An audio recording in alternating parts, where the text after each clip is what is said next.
गेल्या काही दिवसांपासून गुंडांसाठी चाललेलं राज्य म्हणजे महाराष्ट्र राज्य सरकार मंत्रालयात गुंड मुख्यमंत्री व त्यांच्या बाळराजांना भेटायला येत आहेत। मुख्यमंत्री यांच्या वाढदिवसाचे बॅनर्स हे गुंड व माफिया लावत आहेत। अनेक कॉन्ट्रॅक्ट गुंडाला दिले जातात। 8,000 कोटीचे अँब्युलन्सचे कॉन्ट्रॅक्ट हे कोणाला मिळाले आहे, त्यामध्ये किती माफिया सहभागी आहेत हे लवकरच बाहेर येईल। शिंदे यांच्या टोळीमध्ये गुंड व पोलीस एकाच टोळीत आहेत। कल्याणला गणपत गायकवाडांनी गोळीबार केला, त्यात एकनाथ शिंदे आणि श्रीकांत शिंदेंचं नाव आलं होतं। एकनाथ शिंदेंची पोलिसांनी लगेच चौकशी करायला हवी होती। दुसरे कोणी असते तर त्याची चौकशी केली असती।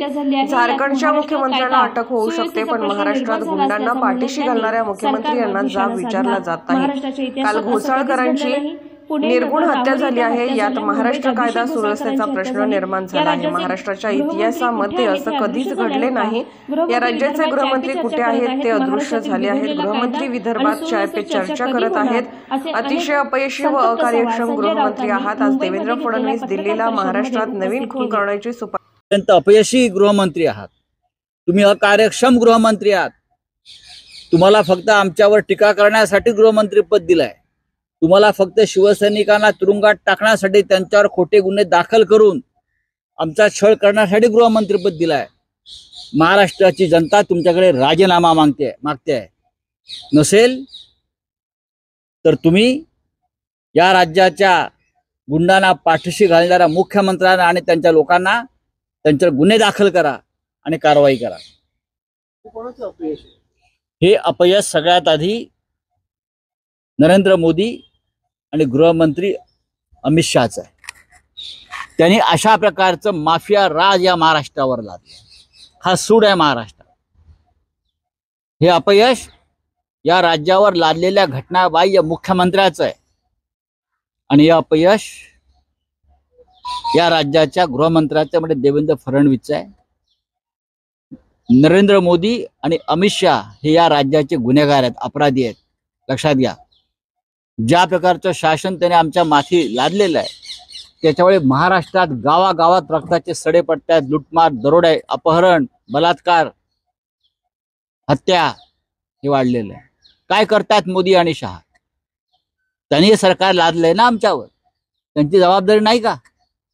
या मुख्यमंत्र्यांना ताबडतोब काढून इथे राष्ट्रपती शासन इथे लावलं पाहिजे। सरकार बरखास्त करा आणि राष्ट्रपती राजवट लावा तुमच्यात हिंमत असेल तर। रोज इथे आम्हाला गुन्हेगारीशी सामना करावा लागतो या महाराष्ट्र आणि मुंबई। हे तुमचे आमदार, तुमचे खासदार पोलीस स्टेशनला जाऊन पोलिसांना धमक्या देत आहेत, पोलिसांना जाऊन अरेरावी करतायत। याला कायद्याचं राज्य म्हणतात का? त्याचं कारण असं आहे, हे गुंड आणि बदमाश वर्षा बंगल्यावर, मंत्रालयात, मुख्यमंत्र्यांच्या निवासस्थानी, ठाण्यात, सर्वत्र गुंडांबरोबर मुख्यमंत्री आणि त्यांचे सहकारी, त्यांचे बाळराजे हे रोज चाय पे चर्चा करतायत आणि त्यांना आपल्या पक्षामध्ये, त्यांच्या गटामध्ये, त्यांच्या गँगमध्ये सामील करून घेतलं जात आहे, फक्त आमच्याशी लढण्यासाठी। नाही, मी ते म्हणतोय ना, त्यांना पडलेलंच नाही काही महाराष्ट्राशी। मुख्यमंत्र्यांचा कोणतरी म्हटलं आज वाढदिवस आहे का? आज वाढदिवस आहे म्हणजे आज तिथे अजून 100 गुंड येतील। हा, देवेंद्र फडणवीस दिल्लीला गेलेले कशा करता? नवीन सुपारी घ्यायला, महाराष्ट्रात खून करण्याची? काय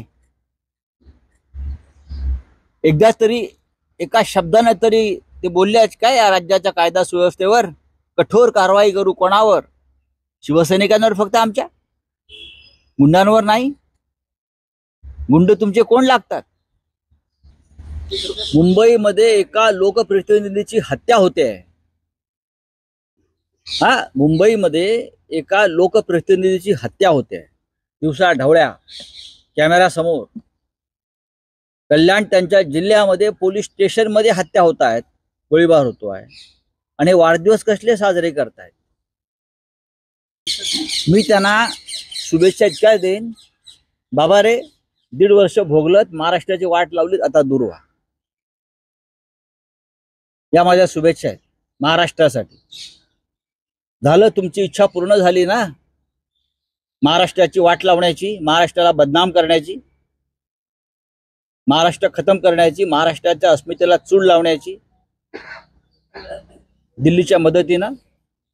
झाला आता ना, खोके जमले आहेत ना, खोके जमले, खोके वाटले गेले, आमच्या लोकांना तुरुंगात टाकलं. आता बाद झालं. यात ही गोष्ट फायदा घेण्याची आहे का? आमचे एक सहकारी, तरुण सहकाऱ्यांची हत्या झाली, ही गोष्ट फायदा घेण्याची? तुमचे चिरंजीव ज्या माफियाला जाऊन भेटले त्याच्यावर बोला. तुमच्यावरती जे आरोप आहेत आर्थिक माफियागिरीचे, आर्थिक माफिया, बरं का, त्याच्यावर बोला. कोण बदनाम करते महाराष्ट्राला?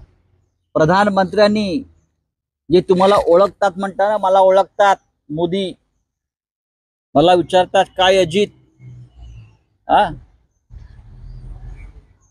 एअरपोर्टला 70,000 कोटीचा घोटाळा हा प्रधानमंत्र्यांनी समोर आणला, आम्ही आणला नाही. कोण फायदा घेताय? फायदा तुम्ही घेताय. तुम्ही लाभार्थी आहात या माफियागिरीचे आर्थिक, तुम्ही सगळे, आम्ही नाही. त्याला त्याच्या पक्षात यायचं निमंत्रण दिलं होतं त्यावेळेला. असू द्या, पण सध्याच्या मुख्यमंत्र्यांना ते भेटले. तिथे काही लोक जे होते प्रत्यक्षदर्शी, त्यांनी सांगितलं की त्याला पक्षात येण्याचं तेव्हा आमंत्रण दिलं होतं त्यांच्या गटात, त्यांच्या गँगमध्ये.